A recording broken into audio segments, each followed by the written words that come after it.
Good evening, everyone. I'm Dr. Rick Tritley, the 10th president of Viterbo University, and I want to take this opportunity to welcome all of you to our Martin Luther King Day celebration tonight on the Viterbo campus. First of all, how about that Mayfield experience? Huh?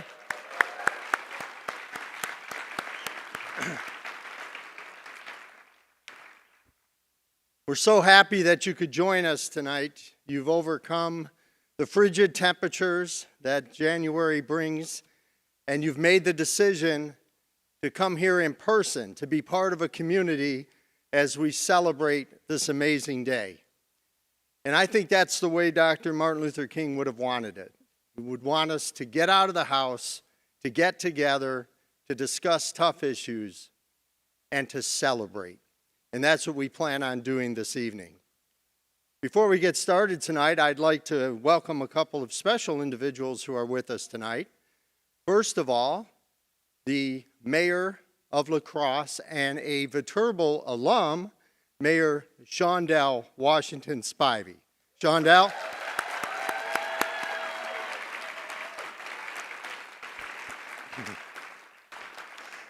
I love that I can now call him a Viterbo grad because he went to UWL first. All right.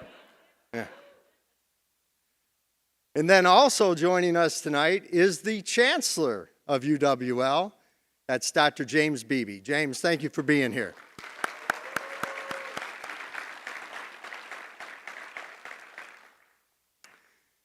You know, it's been quite a day here on our campus. A few years ago, we made the decision that rather than have our students just attend classes all day on Martin Luther King Day, we would let them out of classes. But there was a catch. That meant they had to serve, and then they had to attend educational programs in the afternoon, and many of them are also here tonight. Yeah.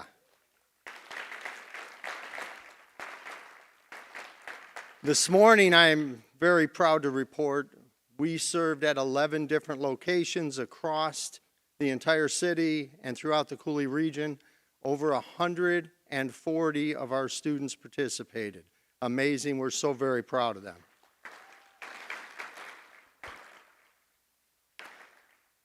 I personally got to go with a group of students down to the Warming Center, downtown La Crosse. If you're not familiar with the Warming Center, it's run by the Diocese of La Crosse, and it's a place where our folks who need a place to stay on a cold night, who need a meal, who need a shower, who just need to be in the company of others, can join us at the Warming Center.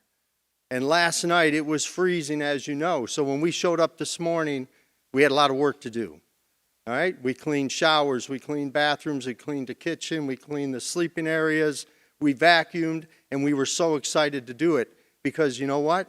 We knew that tonight there would be another 40 individuals showing up for a place to sleep. And we're so proud we could do that.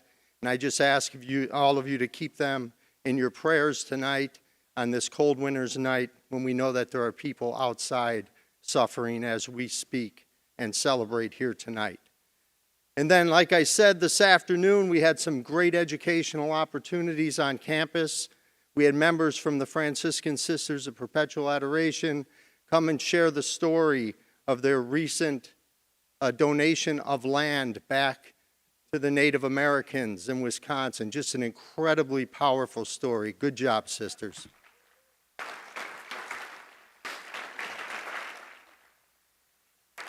And we also had a presentation from the organization Black, just very powerful. And that's what we did this afternoon. And then, of course, tonight we are celebrating. Tonight we are celebrating 3 highly deserving individuals with awards tonight. And then, of course, we have the Reverend Adam Russell Taylor, who will share his great words with us this evening and inspire us as we move out of here to continue Martin Luther King's good work. So as I close tonight, I just challenge all of us to continue to do this good work, to continue to live out Martin Luther King's dream, to continue to uphold the dignity and respect of all human beings to continue to make sure that we value diversity and inclusion and social justice and all of those things that make us better, make this nation better. That's what we need to keep doing.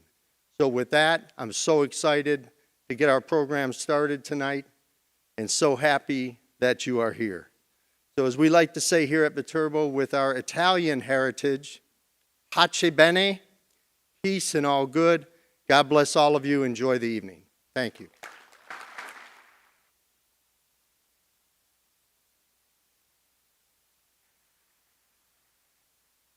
Good evening, everyone. In case you don't know who I am by now, I'm Mayor Shondell Washington Spivey.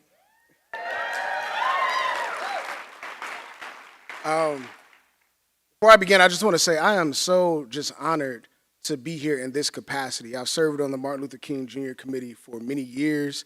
I was an award recipient of the Martin Luther King Jr. Award, and now I'm standing here as the mayor to do a proclamation.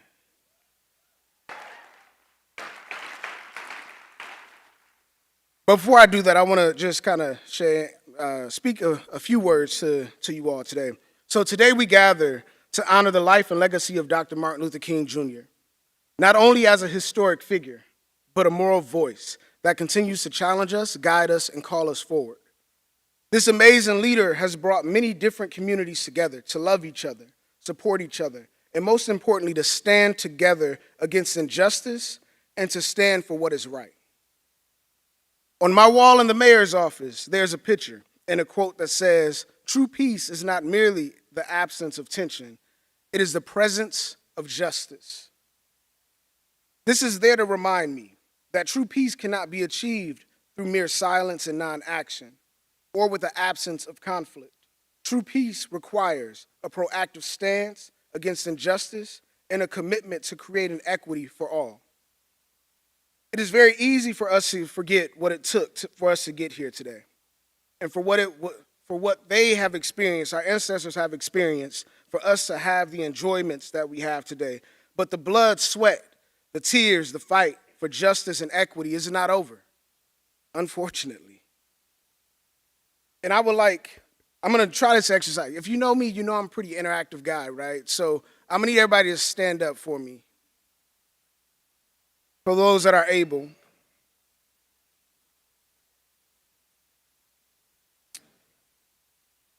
So I would like for you to grab your neighbor's hand or maybe just touch their elbow if you're not in, COVID, all that, right?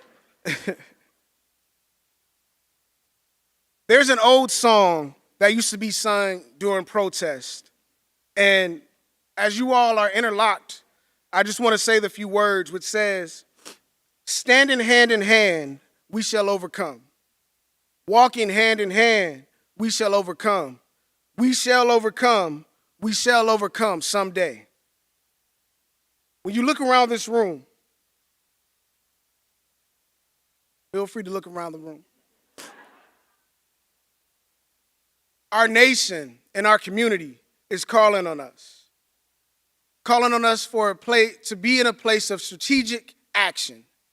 And we need every last one of you in this room to join this community as we speak out against injustice, as we love our neighbors beyond identity, as we move together to make sure that La Crosse is a place that everyone belongs, feels safe, valued, respected, and have the resources they need to be able to thrive. So thank you.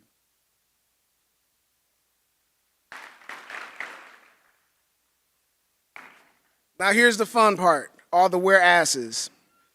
Whereas January 19, 2026 marks the national observance of Martin Luther King Jr. Day, recognized across the United States as a national day of service and civic responsibility. And whereas Dr. Martin Luther King Jr. dedicated his life to advancing justice, equality, and civil rights, calling our nation to confront injustice through courage, compassion, nonviolence, and collective action. And whereas the King Holiday and Service Act of 1994 affirmed that honoring Dr. King's legacy requires service to others and meaningful engagement within our communities. And whereas Dr. King's legacy continues to inspire individuals organizations, and institutions to strengthen communities through education, service, advocacy, and leadership. And whereas the City of La Crosse acknowledges both the progress made and the work that remains to ensure dignity, opportunity, and fairness for all who call this community home. And whereas Dr. Martin Luther King Jr. Day calls us not only to reflect on history, but to actively participate in shaping a more just and inclusive future. Now, therefore, I, Mayor Shondell Washington Spivey, Mayor of the City of La Crosse, do hereby proclaim January 19th, 2026 as Dr. Martin Luther King Jr. Day in the City of La Crosse and call upon all residents to honor this day through service, learning, leadership, and sustained community engagement that advances the values of Dr. Martin Luther King Jr. Thank you.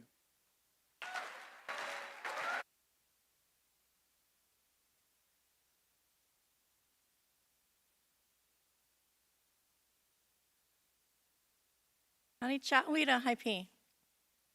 Kijan kishana hini karagiwi. Daniske? Oh.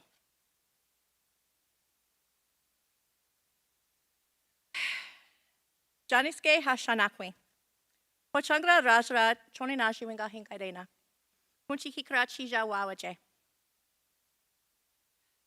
It's good to see you. And I welcome each and every one of you. How's everybody doing? All right. My Ho-Chunk name is Choninashi Winga, and my English name is Tracy Littlejohn, and I am a member of the Ho-Chunk Nation and the Bear Clan. I want to welcome you to this beautiful place here in Hinugwaseja. That's how it was known by the Ho-Chunk and our relatives, the Dakota, before the settlers came here and renamed it La Crosse. I'm going to be your hostess tonight, and I'm looking forward to tonight. Can we get another hand applause, more applause for the Mayfield Experience for offering that great music?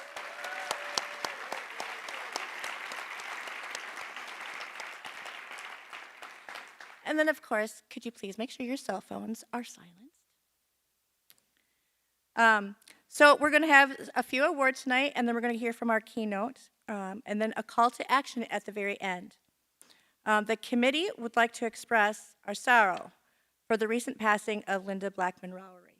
She was the youngest participant in the march from Selma to Montgomery, and she was a keynote speaker here in 2020. It happened to be the same year that I was honored to get the Leadership Award for the Adult Award. We lost her back on December 24th, 2025. But we're going to continue to see her spirit in the young people today, being that one of our youth awards is named the Linda Blackman Lowery Award. So we have 3 awards tonight. One is the Youth Leadership Award, one for college-age leadership, and one for an Adult Leadership Award, of which I am extremely proud. That person is someone I have looked up to for a long time. I've worked alongside, and now it's weird because I'm his boss, but he's still an amazing person. I'm so glad he's getting this award. All 3 are very well deserving, and we're going to learn how they've been showing how they replicate and embody the spirit of Reverend Dr. Martin Luther King Jr. And so let's get started. I'd like to welcome Laura Abalera and Cortell Robertson for the Linda Blackman Lowery Award.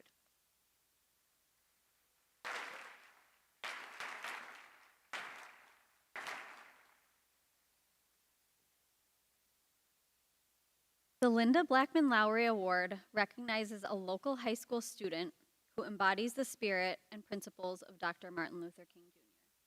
The award's namesake is Linda Blackman Lowery, who in 1965, at just 15 years old, was the youngest person to march from Selma to Montgomery with Dr. King. On Bloody Sunday, she endured physical and emotional abuse and trauma. In Lowery's memoir, Turning 15 on the Road to Freedom, she told youth, "With determination, you can be a history maker just like me. Our world is better having had her in it, and we will continue working to honor her memory and powerful work through this award." Our youth nominees and award winner are living proof of Linda Blackman Lowery's words. Their courage to take action for the rights and needs of every person their involvement in organizations that break down systemic barriers, and their everyday examples of living the spirit of Dr. King inspire us all.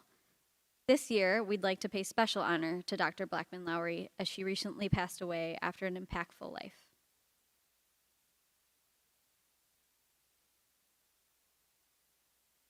This year, we are able to celebrate and the fact that we have more students nominated than any other year that we have had.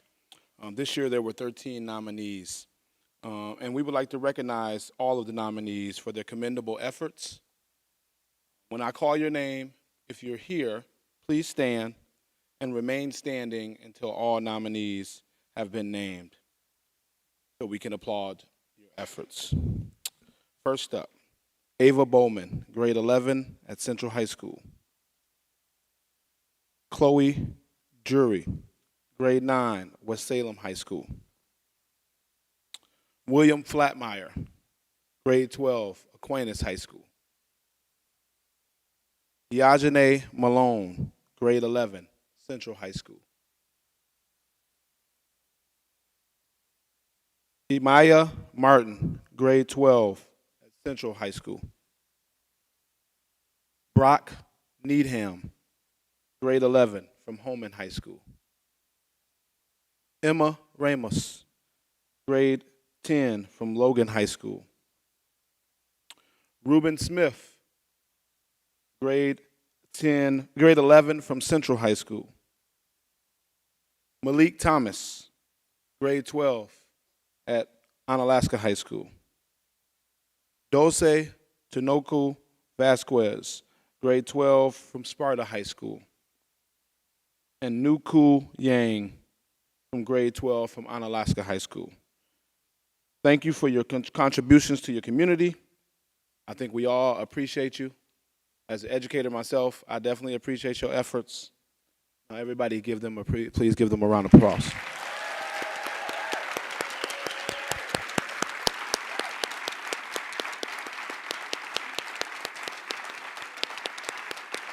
Come on now, we can do better. Good. Thank you. Thank you. You may be seated. Okay, I'm so excited to introduce the recipient of the 2026 Linda Blackman Lowry Youth Leadership Award, Amaya Emler. Amaya is a leader at Central High School who shows commitment to her education, justice, equity, and community. As an active member of her school community, she works to foster inclusion. Beyond school, Amaya serves as a mentor with the Ujima Circles program, where she empowers younger students through conversations about identity, leadership, and pride, becoming a trusted role model. Amaya plans to eventually pursue a career in law or family social work to continue advocacy in her community. She embodies the values of the Linda Lowry Award by building bridges, creating opportunity, and making meaningful change, one act of service at a time.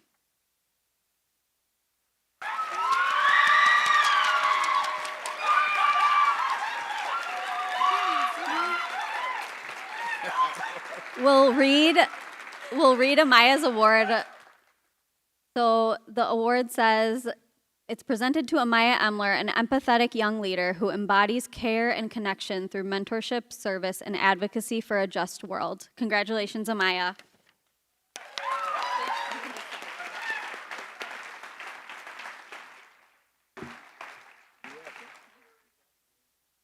Hello, everyone.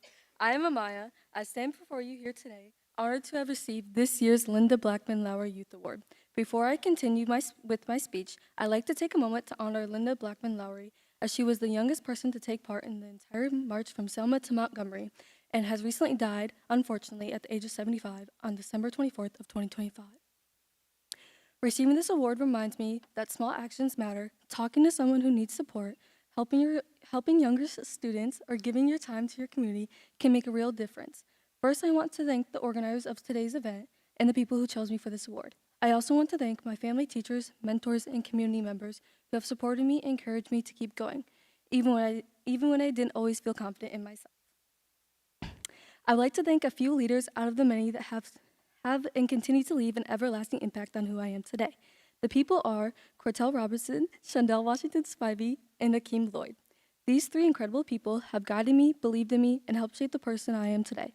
Without their support, without a doubt, I would not be standing here right now. Growing up both black and white wasn't easy. I've always struggled with the color of my skin. At times I even felt caught between two worlds, black and white.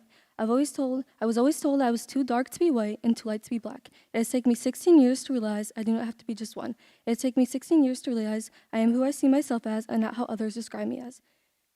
If I had learned anything from my experience, it is that I should never feel discouraged by someone else's perception of me. I am who I am, and no amount of hate will lessen my spirit. I spent my entire childhood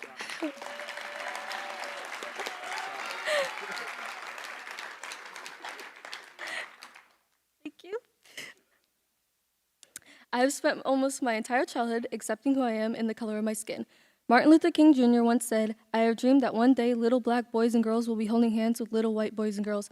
That quote stands out to me because I realized Martin Luther King Jr. would be so proud that I am both white and black, because that means the sacrifices and struggles those before us died for and what we are living for meant something. I share this with you all in hopes that if there is ever a moment or has been a moment in your past you have felt discomfort, out of place, or different, that you realize it is not the color of your skin that defines us, it is how we carry our similarities and differences. This message does not stop at race. It can be used at any moment of discomfort or feeling out of place. Today, I am proud to say that I'm not ashamed to be loud and proud for what I want, because sometimes saying what others are thinking but too afraid to say can make others realize they're not alone. Now more than ever, we need to build a strong community. The world is a scary place, but it will only get scarier if no one acts on what they believe is right. Do not be afraid to speak up, because a sound is still a sound, whether there are hundreds of people to listen or a couple people to listen. To everyone here today, your voice does matter. You don't have to wait to make a difference. What you do right now matters more than you think. What you do right now can be somebody's history they learn in the classrooms in a couple hundred years. Your voice is only as loud as you let it be, meaning change will only occur with the amount of effort you put in. Your voice will never be heard if you never speak, and your actions will never be seen if you never act.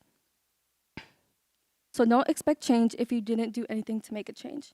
If you leave here with anything from me today, leave with this: be the change you wish to see. Thank you again for this amazing honor. I am truly grateful.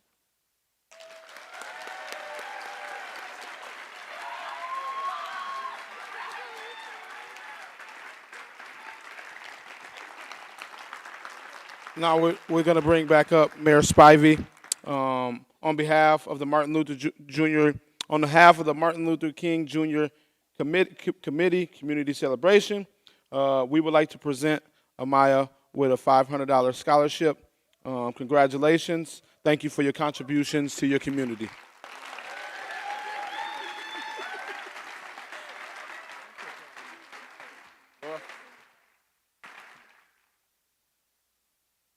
Okay. And now we have the William Bill Coleman Award, presented by last year's award winner, Ishmael Dekran.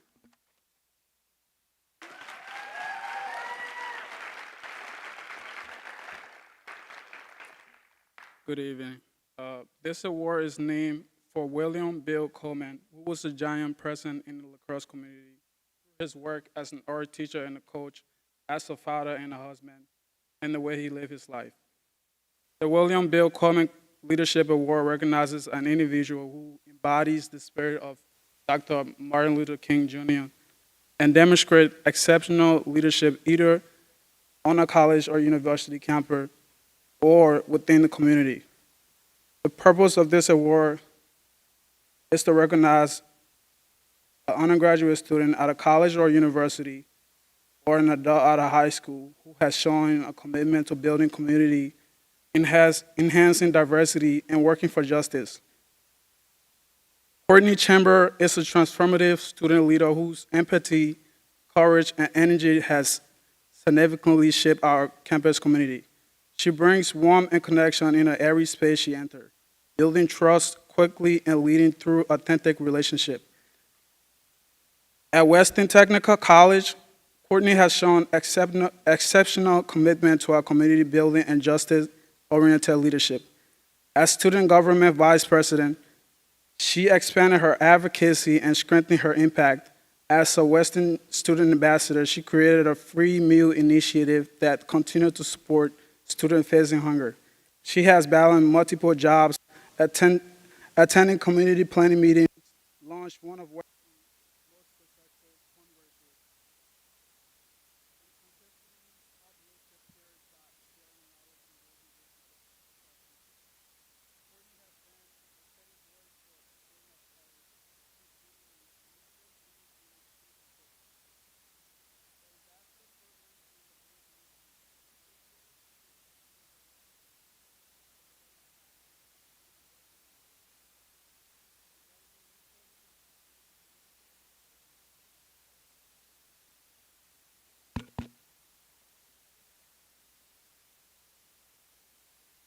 On the audio.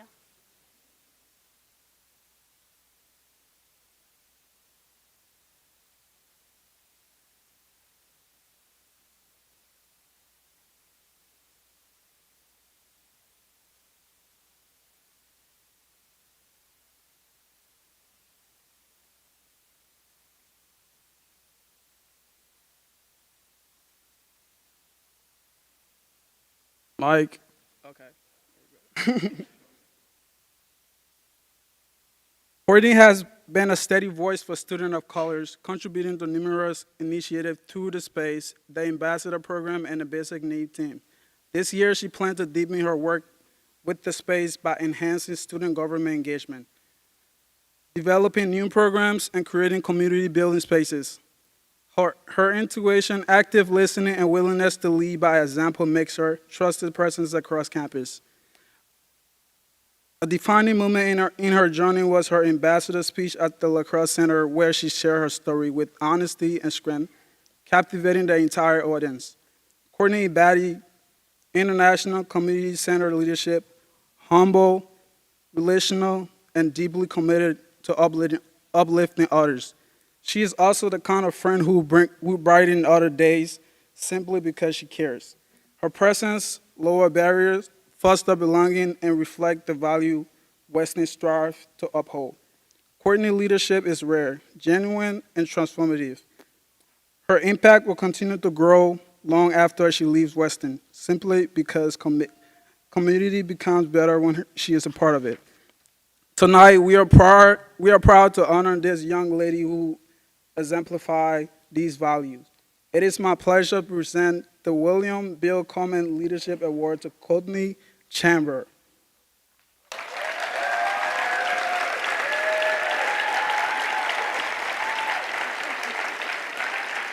Wait, hold on.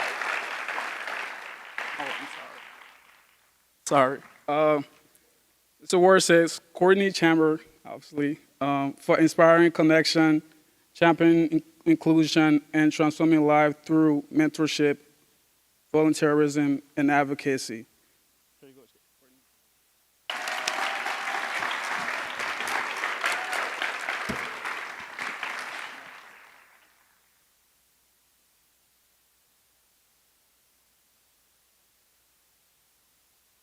I don't want to break this, y'all, so forgive me. A little fancy. All right. Wow. I did not expect this at all. I'm so grateful for the William Bill Coleman family for this amazing achievement. To be honored beside so many talented people is truly special.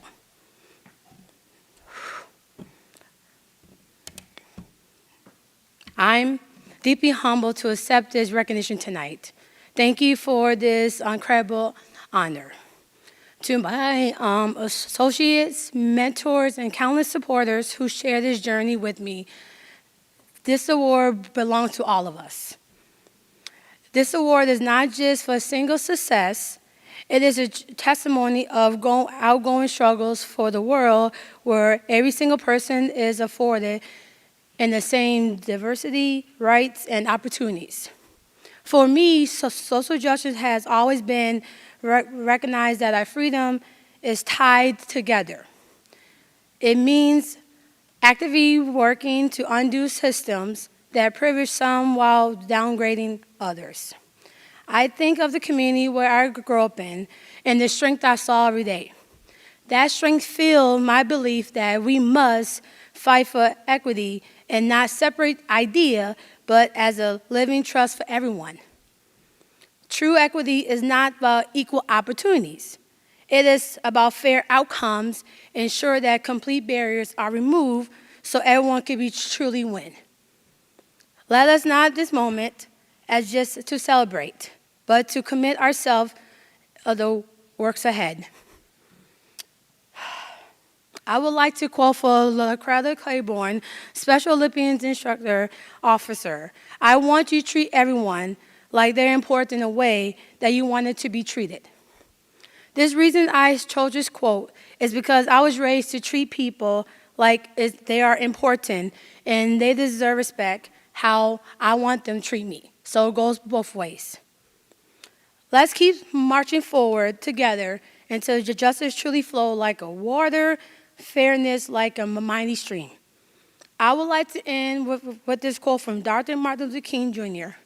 He said that time is always right to do what's right. The reason why I chose this quote is because it means that it's never too late to stand up for justice against what you consider is wrong. We must all stand injustly, and it's never too late to turn around. I want to thank A.J. McCall for nominating me, my mother who always gave up on me no matter what, good or bad, and the other people who have encouraged me and supported me to achieve my life so far tonight. God bless. Good night. Good night.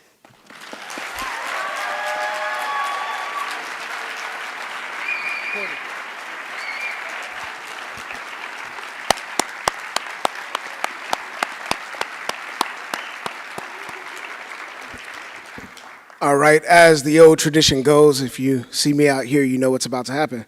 On behalf of the Martin Luther King Jr. Committee and Black Leaders Acquiring Collective Knowledge, in honor of the great Mr. Bill Coleman, we would like to present you with a scholarship for $500. Oh, wow. Thank you. Thank you so much.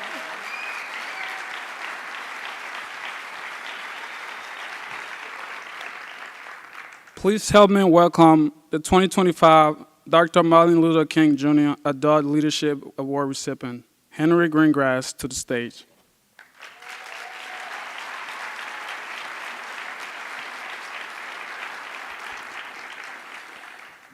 Good evening. I'm here to share a little information about my friend, my mentor, and my brother. Vince Glenn Hamilton is a native of Rutherfordton, North Carolina, where he grew up during the era of school integration. As a young student in a formerly segregated school, he experienced the challenges of prejudice and change firsthand. Guided by his parents, he learned early that adversity should never divide us, but instead can be a reason to bring people together through understanding and respect. Basketball became his passion and a powerful vehicle for leadership. At RS Central High School, he was named team captain and MVP, leading the team in 1979 to the historic 32-0 season and the school's first state championship. Still the best record in state history and later the inspiration for the film 32-0.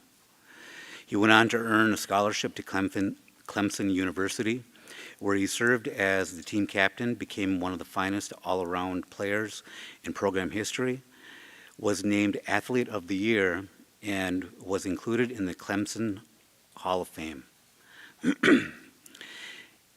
Hamilton played 9 professional seasons, becoming a CBA all-time leader in games played, points and assists, and winning 2 league championships. Known as Vince the Prince, he was admired not only for his skills, but his accessibility, character, and dedication to teamwork. Off the court, Vince devoted himself to service. He founded the outreach programs Do What's Right and Don't Do Drugs, mentoring thousands of young people through schools, clinics, and community partnerships. His work earned community recognition and helped many students stay in school, avoid negative influences, and grow into leaders themselves.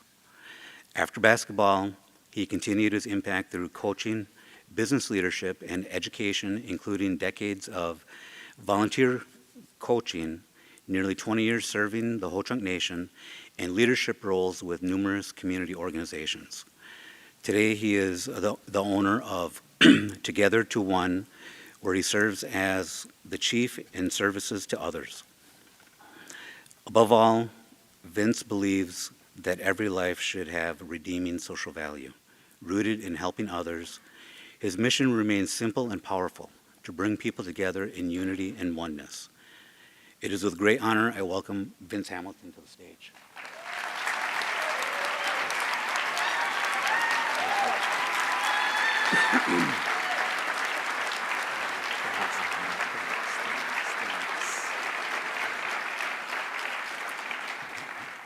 The Dr. Martin Luther King Jr. Leadership Award 2026 presented to Vincent Hamilton.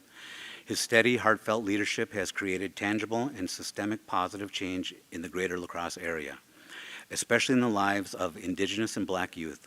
He meets Dr. King's call not only to serve, but also to build people up so they can stand tall on their own.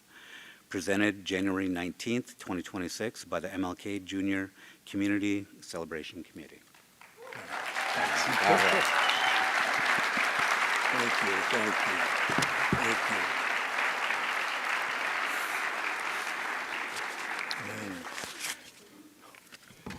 Wow. Never knew I would be standing on the stage like this. It's very special for me. And I want to first and foremost thank the Almighty, the Great Spirit, our Creator, for that connection. I want to thank Mayor Spivey, the MLK committee, and all the past and present award winners. Your work is bringing us to better times. I want to thank those who nominated me. Angela Twin for the Ho-Chunk Nation, Charlotte Peters from the UWL Extension, and Richie Johnson, truly my big brother from another mother.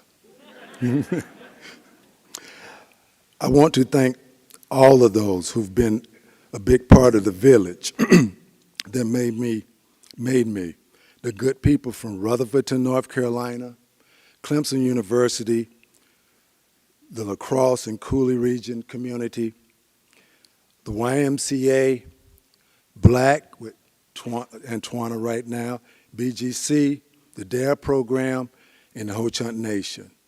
And especially these with the Ho-Chunk Nation, Henry Greengrass, Tracy Littlejohn, and Dale Littlejohn. Those are the ones that impact, embraced me, adopted me by their good works and sacred voice. To all my relatives, my friends, and my Wells Springs Fellowship family, my ministers, my mentors, my teachers, my coaches, my teammates, to Arlen, Norm, Paige, they helped raise my kids. To the Lorenz family for their loves and support. My sister, Michelle, Bridget, my sister, and my brother, Cedric, they are the staff that comforts me. My kids, Vincent, Jackson, and Aaliyah, they are my pride and joy. My beautiful-hearted wife, Linda, we do us well from the one love above. And I like fine wine, I'll save the best for last. Today's still with us, age 86 and 87, married for 63 years, my foundation, my rocks, my parents, Glenn and Rachel. By good vision, my mom named me Vincent, which means victorious. She raised me to be a winner by giving service to others. My dad, by wisdom, nicknamed me Champ, raised me to try to be a champion of good in everything we do. Growing up, every day I witnessed my dad and mom caring and sharing with others, expecting nothing in return, loving God and neighbor as thyself. My life going from a chump to a champ. We all have to do it. It's my life story. You know, a chump is defined as a foolish, deceived person. Like a chunk of wood is what it says. And we know a champ is a winner. And I can tell you some stories about that. I remember by looking at my mom and dad, what they were doing, helping people. I remember I saw some kids in my neighborhood that wasn't doing so good. And I didn't know what to do in my little young self. I remember taking a chair, getting up in my mom's closet, getting in her purse, and stealing 10 cents out to give to them. But my parents told me, no, son, you can't do that. Can't steal. You got to go earn it. Then you can give it to them. So that thing went life circles. I remember when I was in college, I had 2 members-only jackets, and I was proud of them. But one of the recruits that came in didn't have a jacket, and the coach said, could you give him one of them? And I gladly did. So it came full circle, something I earned, I gave it to him. Without expecting it back. This is the things we got to do. So basketball, you know, we all have stories like this. They make us, they break us, and they make us. Tonight might honor others and highlight me, but truly it's about us. It's about we. That we together is how we shall overcome. That's the heavenly key. Basketball is a game that became my frame. It tamed my words, even though through shame. To godly use my family name, to bring us together, to help others, to share life, fame. The dribble is our heartbeat, the ups and downs of life. We gotta all go through it. You gotta defend, protect your beliefs like we do here in these days. Sometimes you gotta block a shot, stop all the evils coming our way. You gotta shoot the ball to reach those goals of greater good. You gotta rebound the ball after the fall, after you cry.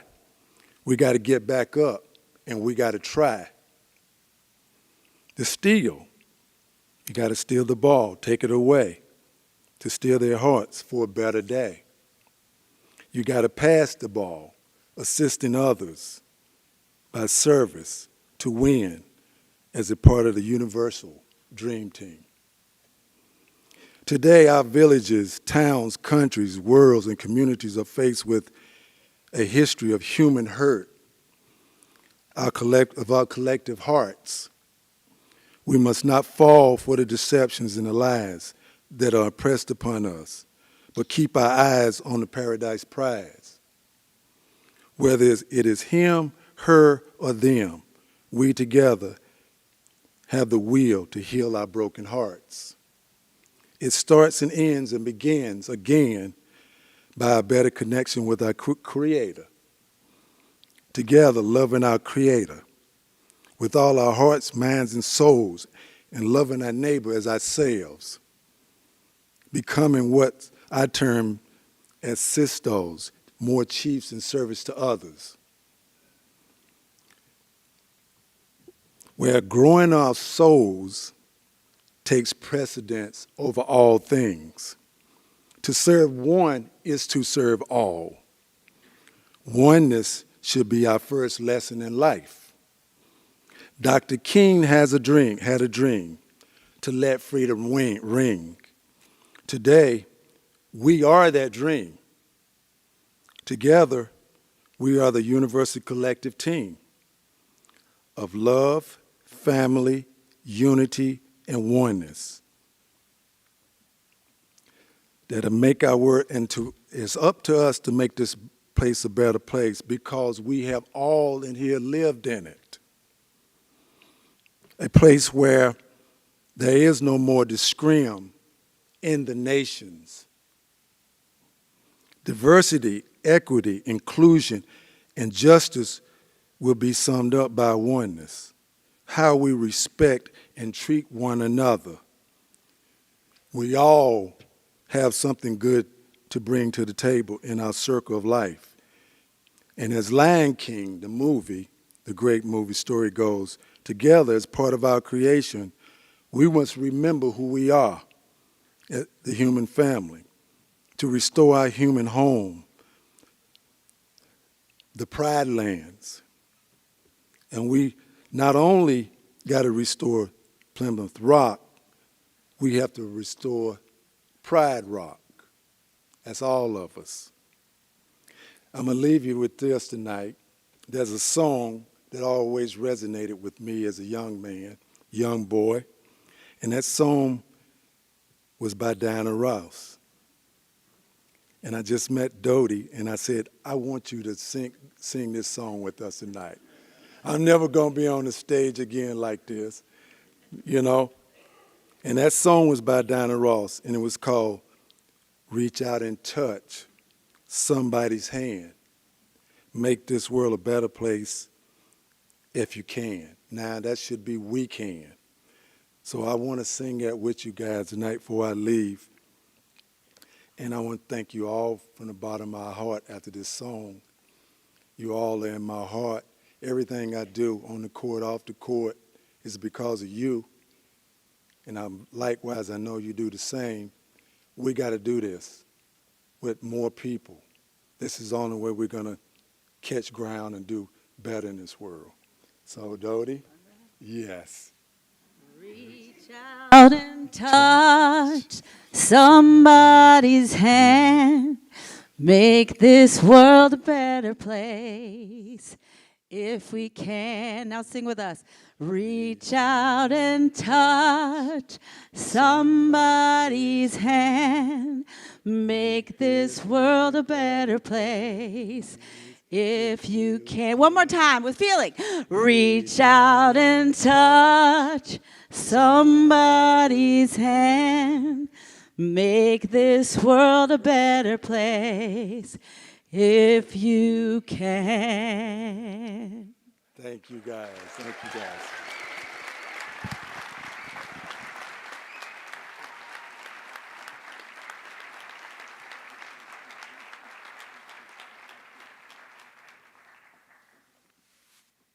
Okay, so those of you that know me know that I don't wear makeup, and so now I'm trying to not like cry.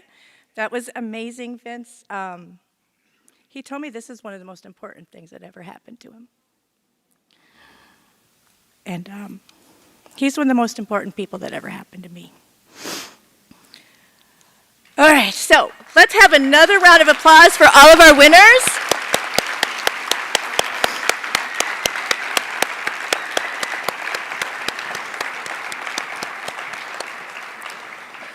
And now we have the Viterbo Choir coming on the stage. They will be singing Still I Rise, written by Yolanda Adams. And this was inspired by the Maya Angelou poem and dedicated to Rosa Parks. Enjoy.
All right, so it's time for our keynote speaker tonight, and I'm actually reading word for word. Anybody who knows me knows that I can't read speeches word for word, but the Reverend Adam Russell Taylor is president of Sojourners and author of A More Perfect Union, A New Vision for Building the Beloved Community. Taylor previously led the Faith Initiative at the World Bank Group and served as the vice president in charge of advocacy at World Vision US and the senior political director at Sojourners. He has also served as the executive director of Global Justice, an organization that educates and mobilizes students around global human rights and economic justice. He was selected for the 2009-2010 class of White House Fellows and served in the White House Office of Cabinet Affairs and Public Engagement. Taylor is a graduate of Emory University, the Harvard University Kennedy School of Government, and the Samuel DeWitt Proctor School of Theology. Taylor also serves on the Independent Sector Board, the Global Advisory Board of Tear Fund UK, and is a member of the inaugural class of the Aspen Institute for Civil Society Fellowship. Taylor is ordained in the American Baptist Church and the Progressive National Baptist Convention and serves in ministry at the Alfred Street Baptist Church in Alexandria, Virginia. Please welcome Reverend Adam Russell Taylor.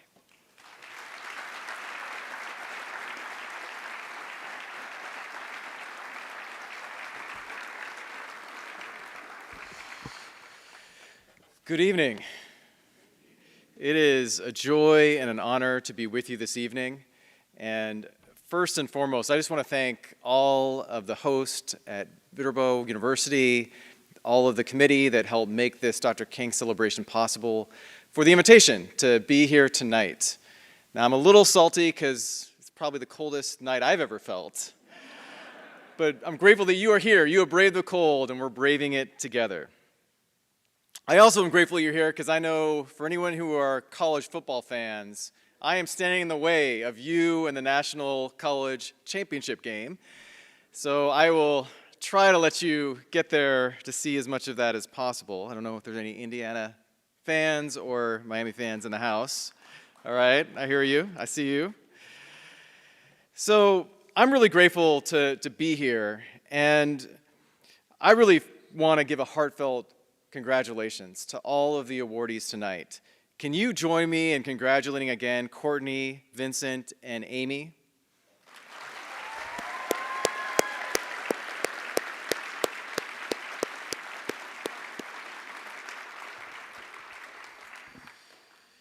And I'm excited to be with you and share some reflections about the life and the legacy of Dr. Martin Luther King Jr., particularly as we celebrate what would have been his 97th birthday if he was still with us today. And as I reflect on what Dr. King's message and legacy means for us today, I want to tag a title onto this message. And it is actually a remix of the title of his final book, Where Do We Go From Here? Chaos or Beloved Community. Now, I added the word beloved to community, but you'll understand why in just a few minutes.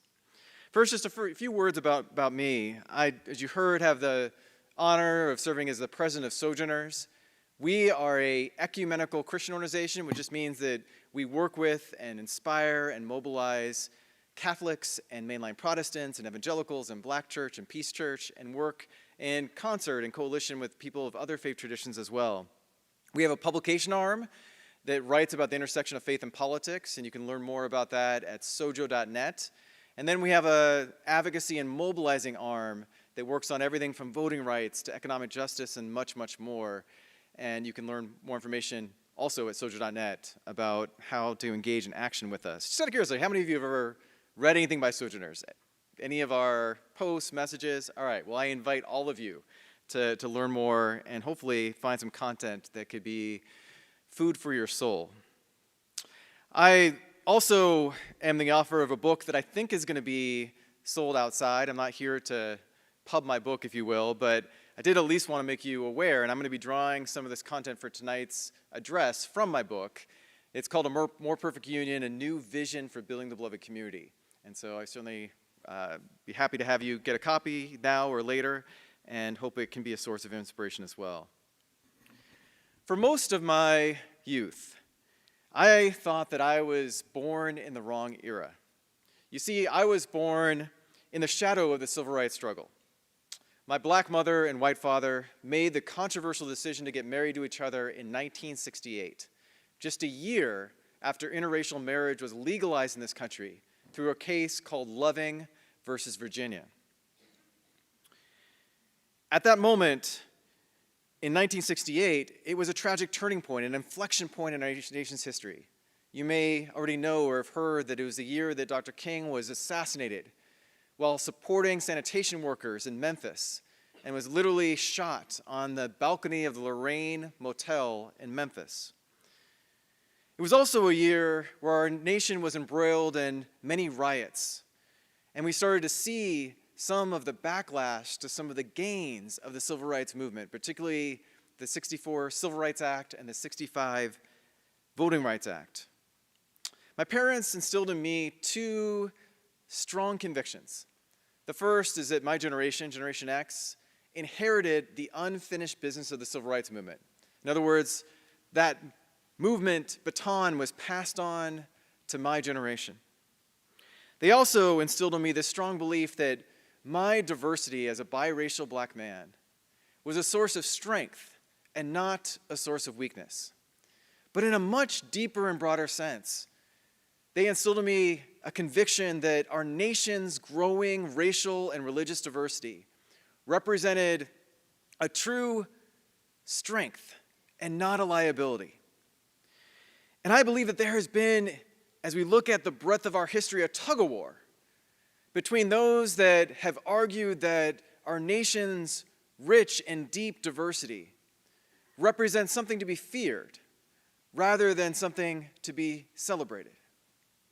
My family, truth be told, is a big Marvel Universe family. I don't know if there's any Marvel fans in the house tonight. All right, I see you. We are so all in with Marvel that when we got our puppy about 4 years ago, we couldn't decide. We were arguing over which Marvel superhero to name him. So we just combined all of them into one name, and our dog is named Marvel, literally. Well, oftentimes, throughout our history, there have been ways in which we have understood and embraced our growing diversity again as a superpower even. And yet, there are other forces and times in which it has been treated, and now I'm going to switch to DC Comics, as a form of kryptonite, right? I made the decision to attend Emory University as I was completing my high school education, in part because I wanted to trace the history of the civil rights movement to one of the cities that was the epicenter of that movement, the city of Atlanta. And on my first Sunday in Atlanta, I made a pilgrimage to Ebenezer Baptist Church, the spiritual home of Dr. Martin Luther King Jr. And in that service, I heard a sermon that seamlessly wove together a call to accept a personal, loving relationship with Jesus that could redeem us and save us. But that was interwoven into another call to be enlisted in God's kingdom-building purposes of justice and peace in our nation and our world. The two were interconnected and intertwined. Later, I was able to serve as a volunteer at the King Center for Nonviolent Social Change. And for those who have been to Atlanta, what you see now is a complete museum. But when I was there, it literally was a fraction of that. There was just a small little kind of hall of quotes and education about Dr. King. But I still was able to share my passion for Dr. King's vision and for his work through those tours. And then later, I had the pride of becoming a member of the same fraternity as Dr. King, Alpha Phi Alpha Fraternity Incorporated, and through that understood, at least in part, how our fraternity's commitment to service is so much echoed by what Dr. King stood for and what he was all about. I'm proud of the role that my fraternity played in advocating for decades to finally help get a monument built to Dr. King in the nation's capital. It is the only official monument that is built to someone other than a U.S. president. And I think that is fitting and that is well deserved. Yes.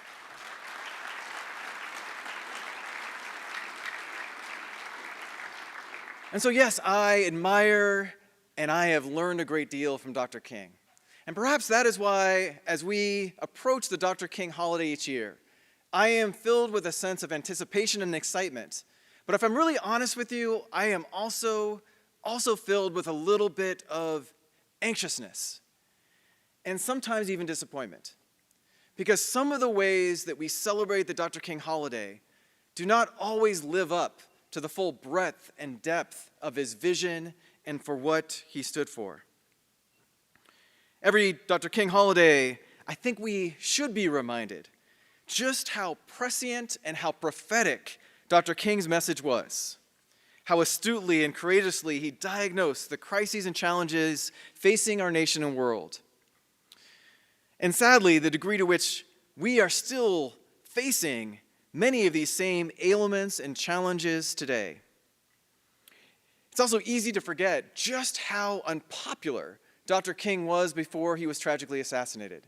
Some surveys show that if you had a quote-unquote approval rating, it would have hovered around 30% of the population, which is almost impossible to understand or believe, knowing what we know now and knowing how much we have celebrated him over the years. A lot of that drop in popularity came after he gave his 1967 speech at Riverside Church in New York, a speech called Beyond Vietnam, A Time to Break the Silence, where he boldly spoke against the Vietnam War. And he described how our society needed to go through a true revolution of values. For our society's gravest ills were tied to what he called the giant triplets of racism, extreme materialism, and militarism that he believed were getting in the way of the dream that he so fervently believed in. Later, around that same time actually, he finished his final book, literally the title of this talk, Where Do We Go From Here? Chaos or Community? And in that book, you can sense that he is in a state of trepidation, and yet holding on to a fervent hope that our nation would ultimately overcome the scourge of racism and truly embrace its creedal promise of liberty and justice for all. But I believe that the King holiday, at its best, is in fact a day for service, and I really thank and celebrate all of you that participated in acts of service today. But it is not simply meant to be a day off. It's not simply meant to be just a day of service. I think this day is also a day where we should take stock of where we are as a nation in helping to realize Dr. King's dream. And I'm not just talking about sometimes the overly sanitized version of that dream. I'm not talking about sometimes the counterfeit version of that dream. I'm talking about the full, bold vision that Dr. King had for our nation. My remix of Dr. King's famous title of that book is again, Where Do We Go From Here? Chaos or Beloved Community.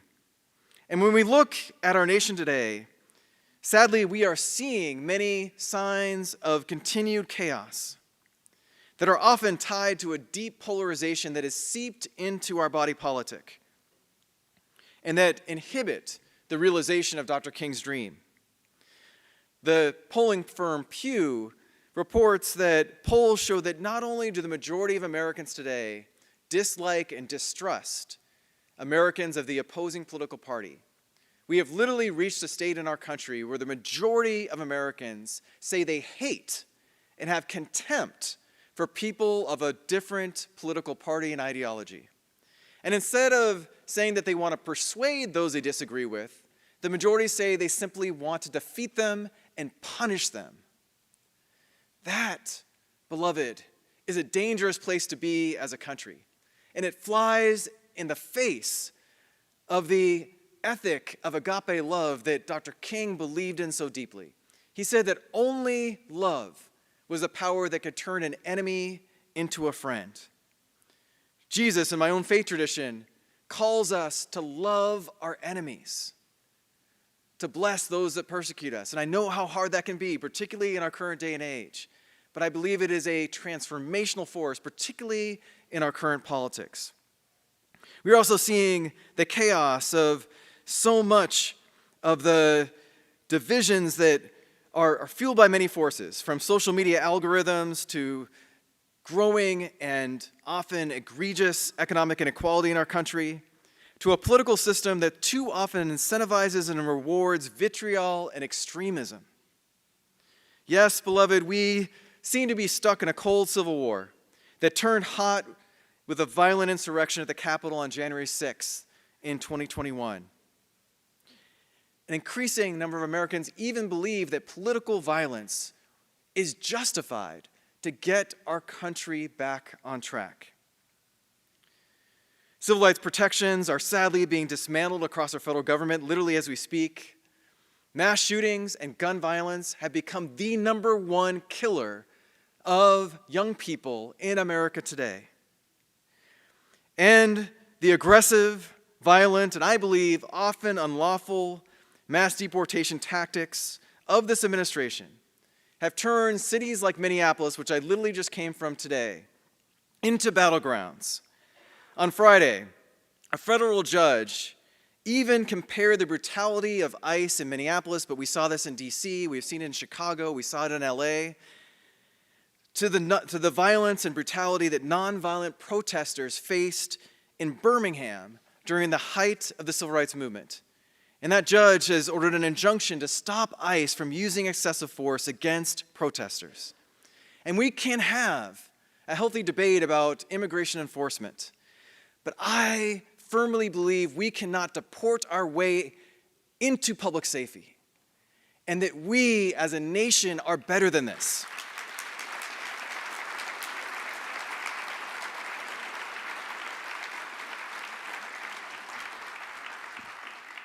So what is the cure for this chaos, this polarization that has become so toxic and so much of a vicious cycle in our body politic?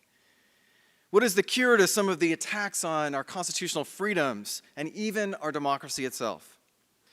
Well, I believe to answer that question, we have to dig deeper into the fullness of what Dr. King believed and what he dreamed of. And so you may be asking yourself, okay, Reverend Taylor, what was Dr. King's full dream? Well, I'm glad you asked.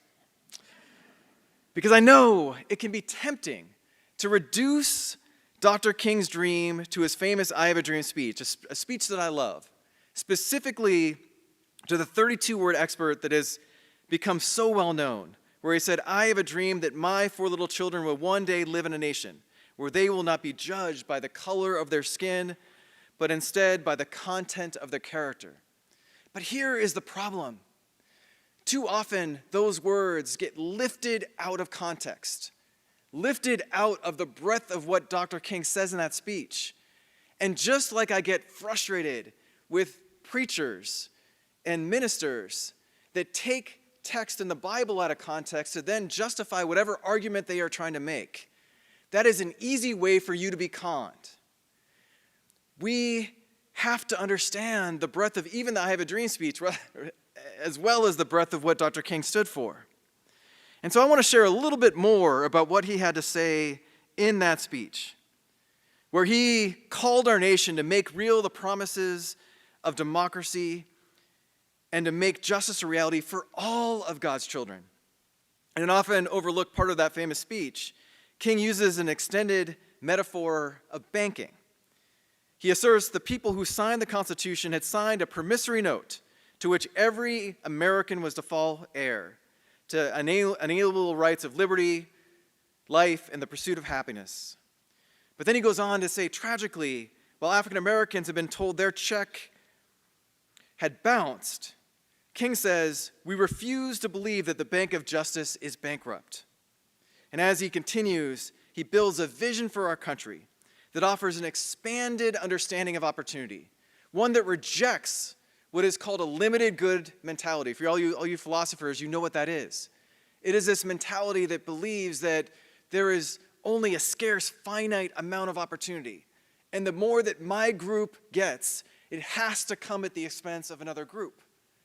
But that is not the way that God works, as my understanding from my own faith tells me. And I don't believe it's the way that Dr. King understood our nation should work.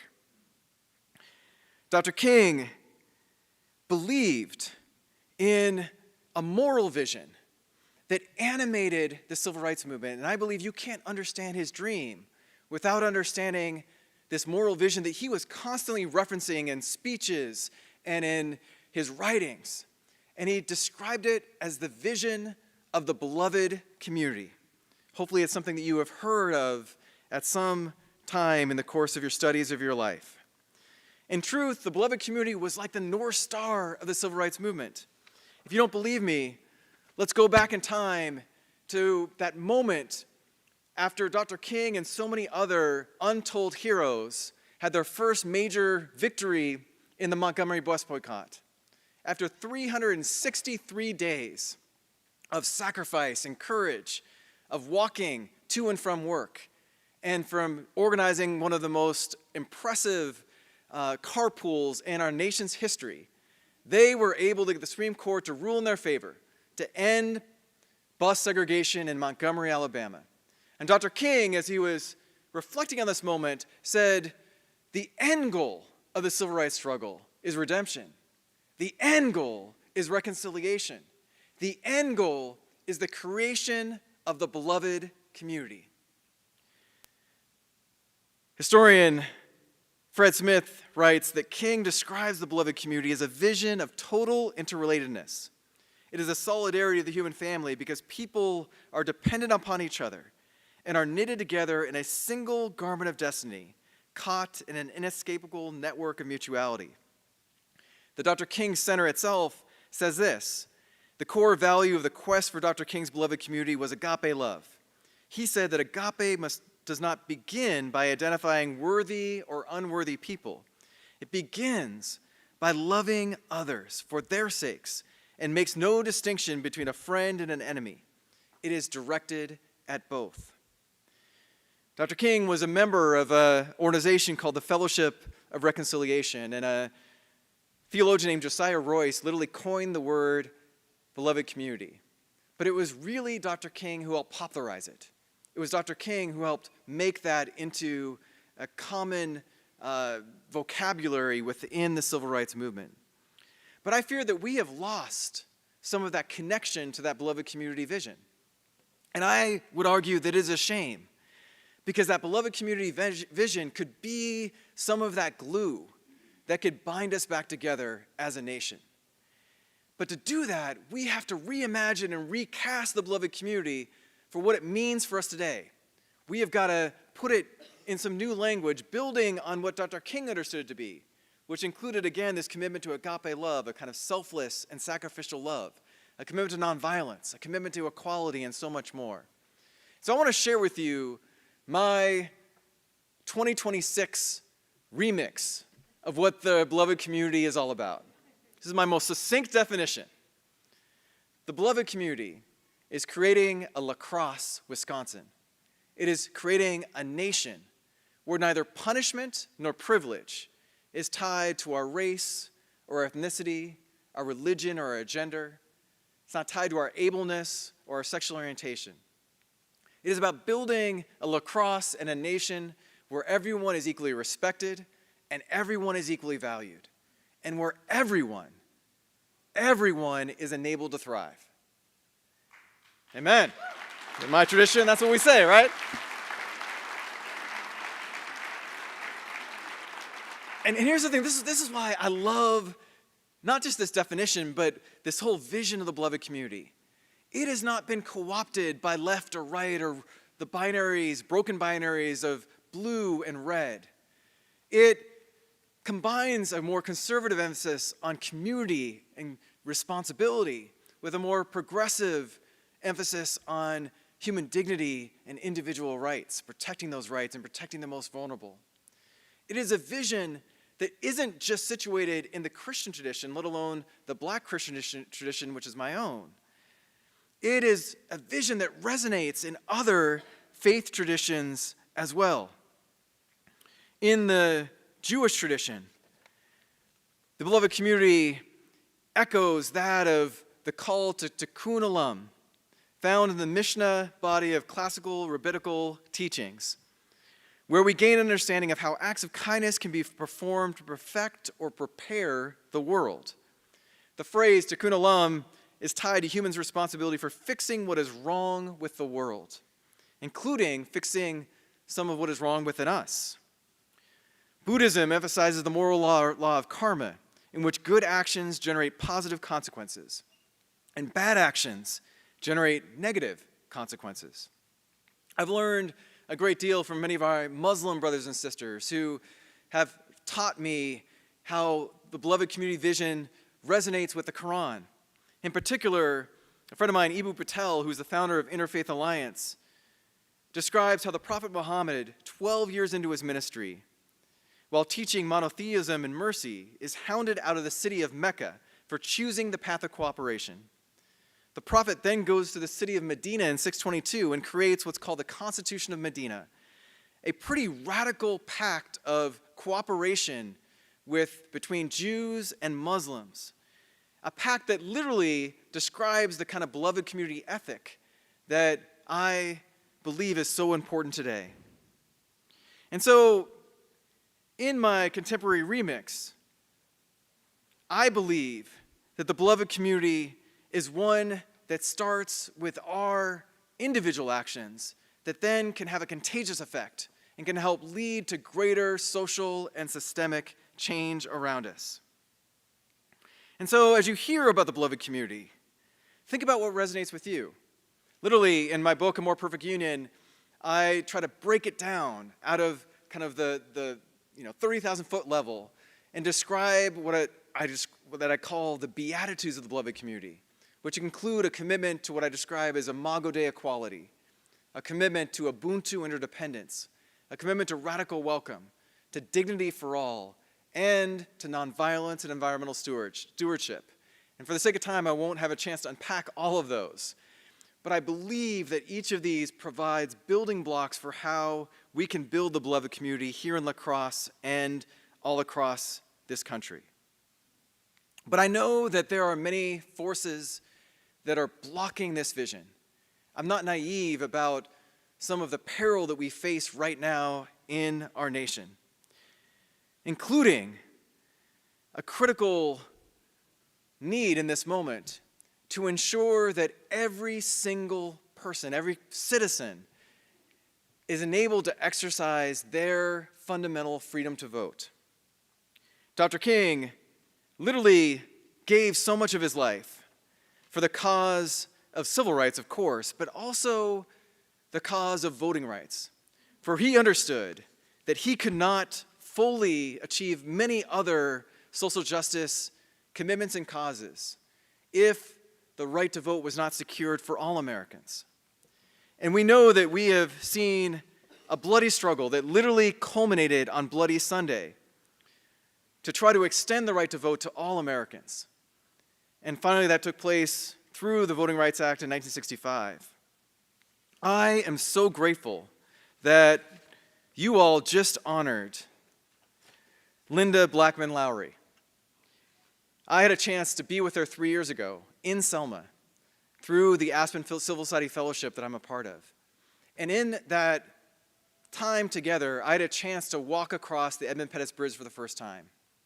And I could literally feel the spirit of those that had the courage and the fierce will to walk across that bridge facing hoses and horses and clubs as I made my own journey across that bridge.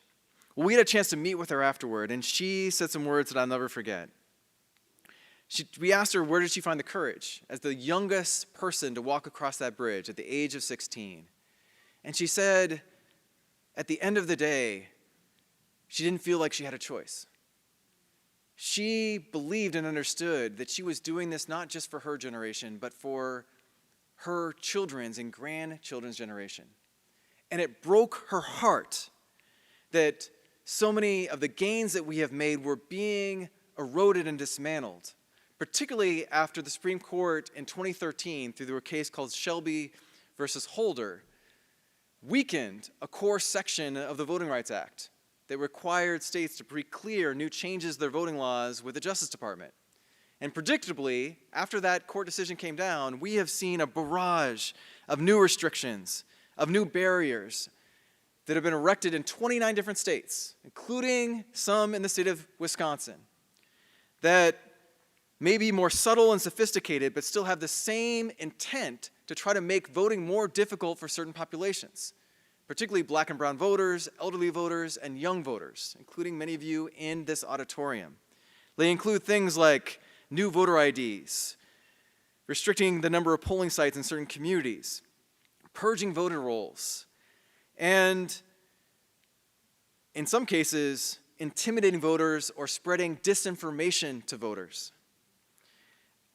I am a part of a campaign that I would invite you to learn more about called Face United to Save Democracy.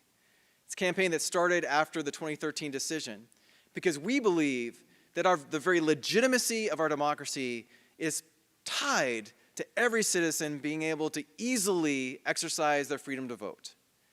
And so we organized a campaign to try to unite and rebuild a civil rights-like coalition of Black church and mainline church and Catholic church, but also Muslims and Jews who are working together in a nonpartisan way to try to make sure that we can overcome these voting barriers by educating people about how they can still exercise their freedom to vote. We're meeting with election officials to say we want to work with you to ensure that we have a free and fair and safe election in 2026. And we are training over 1,000 what we call poll chaplains. These are faith leaders that are literally trained in de-escalation training and are providing a moral presence at polling sites, particularly in vulnerable communities, so that people can feel welcome to vote, and if there are problems, we can troubleshoot them working with lawyers to make sure that those challenges get resolved. I know that it is easy to take for granted some of the core things that make our democracy work. But beloved, this is a moment where we have to be extra vigilant, particularly as we're seeing the erosion of our checks and balances, the erosion of our separation of powers, the erosion of some of our core democratic norms and freedoms that we know are so essential. Dr. King once said, "So long as I do not firmly and irrevocably possess the right to vote, I do not possess myself. I cannot make up my mind, it is made up for me. I cannot live as a democratic citizen observing the laws I have helped to enact. I can only submit to the edict of others." And so, as I close, I want to challenge us.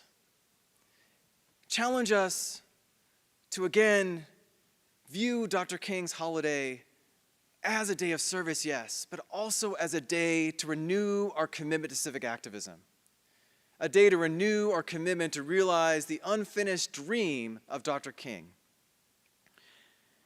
I also want to challenge us as we are in the midst of what is called our semi-quincentennial, literally our 250th birthday as a country, where we are celebrating the signing of the Declaration of Independence, right? And I'm grateful there's going to be lots of parades and celebrations of different types. But I believe that this is a moment where we have to set the tone for how this celebration happens. That the true celebration does need to reckon with some of the ways in which we have fallen woefully short of our constitutional ideals and promise of liberty and justice for all, of equal justice under the law. But we also want to rededicate ourselves to pushing our nation further up that mountaintop of becoming a more perfect union and becoming the kind of nation that mirrors the beloved community itself. And so, as we think about the pathway ahead, I know that the challenges can feel insurmountable, they can seem intractable. But Dr. King believed that by the power of our faith in each other and the power of our faith itself, that we indeed can move the mountains of injustice. This journey of building the beloved community will be hard and it will require sacrifice. It will require vigilance and courage. But it will not be defined purely by struggle, because the pursuit of the beloved community will also be filled with great joy when we find deeper purpose and belonging and meaning with one another.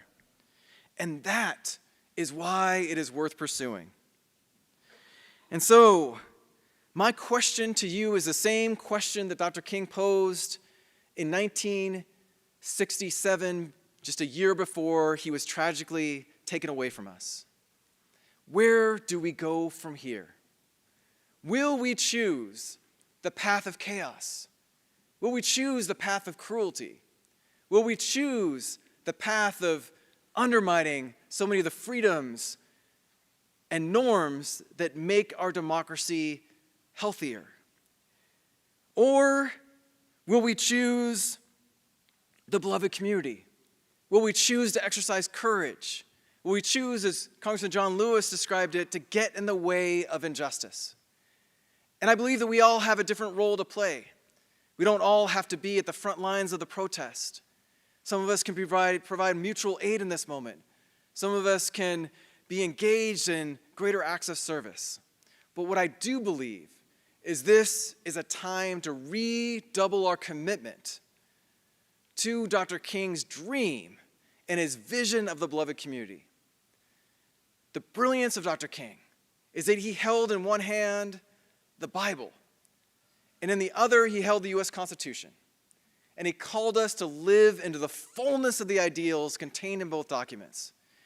And so my prayer and hope for all of us today as we leave this celebration, as Dr. King holiday ends, that we too will show that kind of resolve and courage to help realize the beloved community and push our nation up closer to the mountaintop of becoming the inclusive, just, multiracial democracy that I believe it needs to be. Thank you.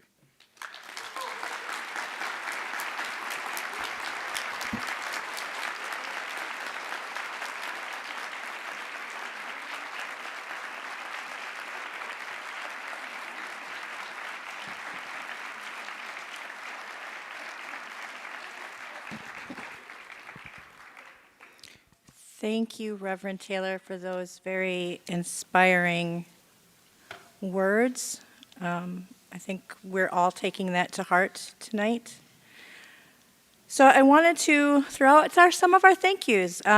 We have our sponsors, the Unitarian Universalist Fellowship of La Crosse, UWL Foundation, Trust Point, Great Rivers United Way, the First Congregational Church, the Greater La Crosse Area Diversity Council, Cooley Cap, Inc., Congregation Sons of Abraham, the School District of Onalaska, Marine Credit Union, and the many other individual and organizational donors that we've had this year. And obviously, Viterbo University. I want to thank the Planning Committee, one, for asking me to do this. It was quite an honor to be able to do this. I want to thank all of the nominators. Nominators? Is that the right word? All the people who nominated someone to win the awards this year, and all of those who were nominated. There's still the years to come. Keep on working. Keep on working. I want to thank the staff here at Viterbo for making sure this went off with almost no hitch. Our performers, the Mayfield Experience, the Viterbo Choir, Dodie Whitaker, and our two wonderful stars that are coming up soon. And also our previous winners and this year's winners. And obviously, all of you for being here. I know that you are the people that we can count on to make sure this work never ends. You are the people that we can count on to be there for us when we feel like we're not getting anywhere. So thank you all for being here tonight. Yes.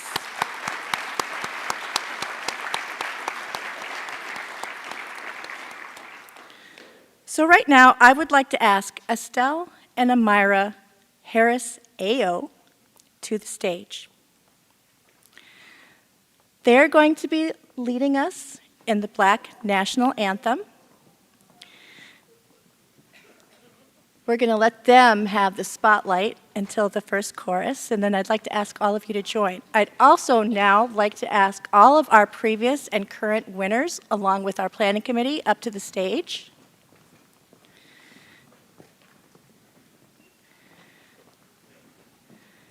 And for all of those that are able, could you please rise for the Black National Anthem?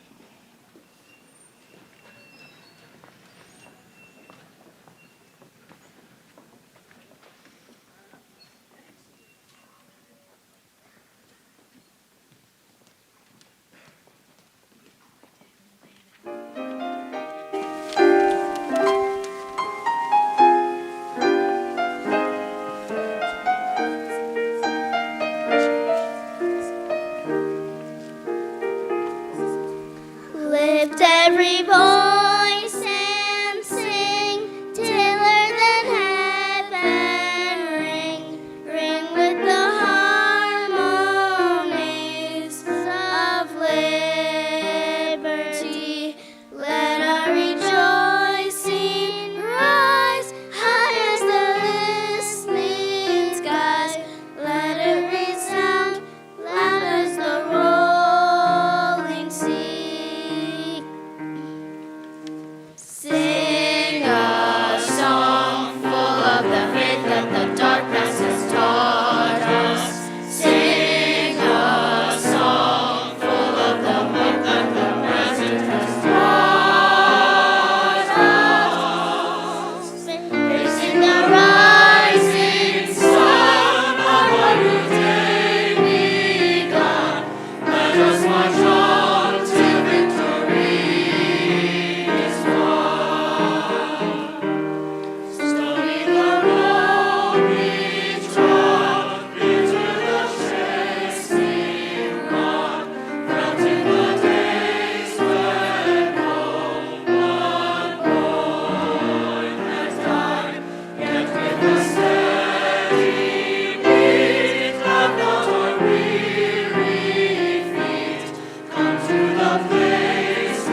Thank you so much, Estelle and Amira, because I can't sing.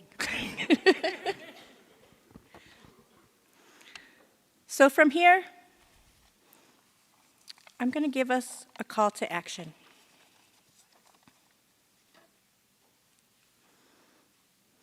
The Reverend Dr. King said, "The ultimate measure of a man is not where he stands in moments of convenience and comfort, but where he stands at times of challenge and controversy." Our call to action is to ask you to educate yourselves and others, engage, and empower those that seek diversity, equity, inclusion, and justice. Where'd the rest of it go?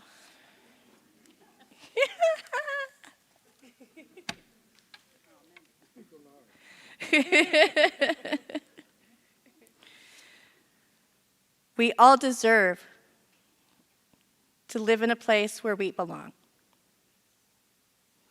Many of us have never experienced that, and so we ask those of you that have always felt that belonging to please help us find that belonging. Help us find those places that are safe.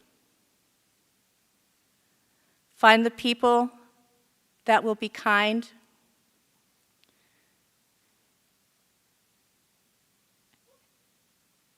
And ICE. These are my relatives from the South that they have been targeting. These are my friends and family from the different communities that they are targeting.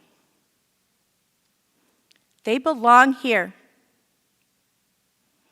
They still have not released Indigenous people to this land, to this country, United States citizens. They still have not released them.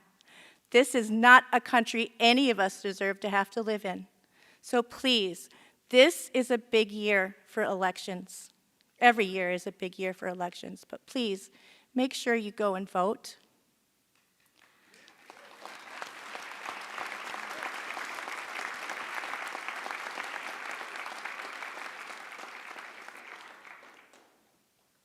And as I close us tonight, Mayfield Experience will be coming back out on the stage so we can still enjoy them for a few minutes as we say our goodnights to each other, get the pictures we want, and remember the Reverend Dr. King and all of his words and everything he worked for, and not let him down. Thank you. Shige Hanichak Jinwi.